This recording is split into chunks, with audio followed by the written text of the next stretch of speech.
আবারও Bangladesh Windies one day সিরিজের খবর জানাবো। সিরিজ নির্ধারণী শেষ ম্যাচে টস জিতে ব্যাট করছে বাংলাদেশ। এই মুহূর্তে মিরপুরে হোম অফ ক্রিকেটে আছেন রিপোর্টার মাকসুম আলম খান। ম্যাচের সবশেষ খবর জানতে সরাসরি চলে যাচ্ছি তার কাছে। মাকসুম,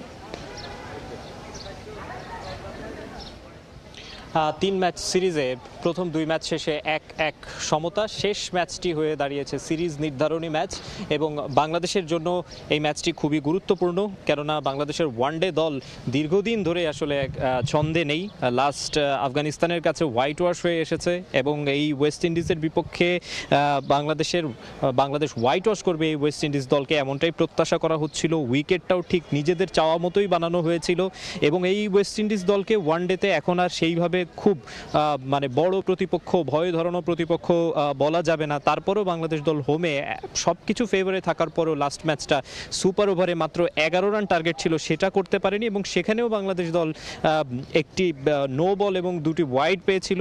এত কিছু ফেভারে থাকার পরও বাংলাদেশ আসলে গত ম্যাচটায় হেরে যায় এবং শেষ ম্যাচটি এখন সিরিজ নির্ধারণী হয়ে দাঁড়িয়েছে। হোয়াইট ওয়াশ না করতে পারলেও অন্তত সিরিজ জয়টা এই মুহূর্তে বাংলাদেশ দলের জন্য খুবই দরকার, ওয়ানডে দলের মোমেন্টাম ফেরানোর জন্য, ছন্দে ফেরার জন্য এবং দলের মধ্যে একটা পজিটিভ মাইন্ডসেট আনার জন্য।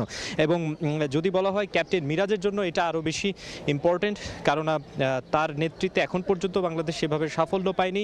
এই সিরিজটা যদি জিততে পারেন তাহলে তার ক্যাপ্টেন্সি নিয়ে যে সমালোচনার জায়গাগুলো রয়েছে সেগুলো হয়তো কিছুটা লাঘব হবে, একটা পজিটিভ একটা মাইন্ডসেট তিনিও পাবেন।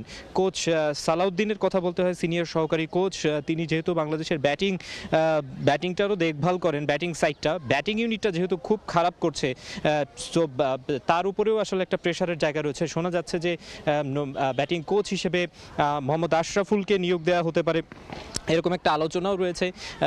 ব্যাটিং সাইডটাকে আসলে নতুনভাবে দেখার চিন্তা ভাবনা করছে ক্রিকেট বোর্ডও।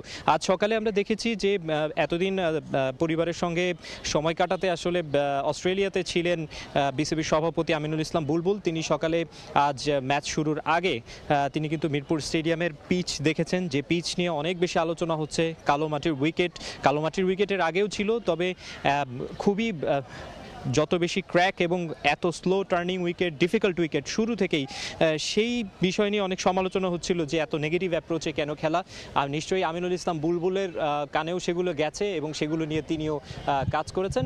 আজকের সিরিজটি আজকের এই ম্যাচটি বাংলাদেশের জন্য খুবই গুরুত্বপূর্ণ। দেখা যাক, একটা পজিটিভ স্টার্টই পেয়েছে বাংলাদেশ। আনচেঞ্জড 11 নিয়ে দুই দলই মাঠে নেমেছে। টস জিতে ব্যাটিংয়ে নেমেছে সাইফ হাসান এবং সৌম্য সরকার, একটা পজিটিভ স্টার্টই পেয়েছে। দেখা যাক কি হয়। দর্শক যদিও প্রত্যাশা অনুযায়ী দর্শক সংখ্যা আমরা এখানে দেখিনি, যেটা এর আগে দেখা যেত যে বাংলাদেশের ক্রিকেট ম্যাচ মানে মিরপুর স্টেডিয়ামের আশপাশে লোকারণ্য থাকতো, সেই ব্যাপারটি নেই। তবু গুটি কয়েক কিছু দর্শক এখানে আমরা দেখতে পাচ্ছি, জার্সি বিক্রির বিষয়গুলো রয়েছে।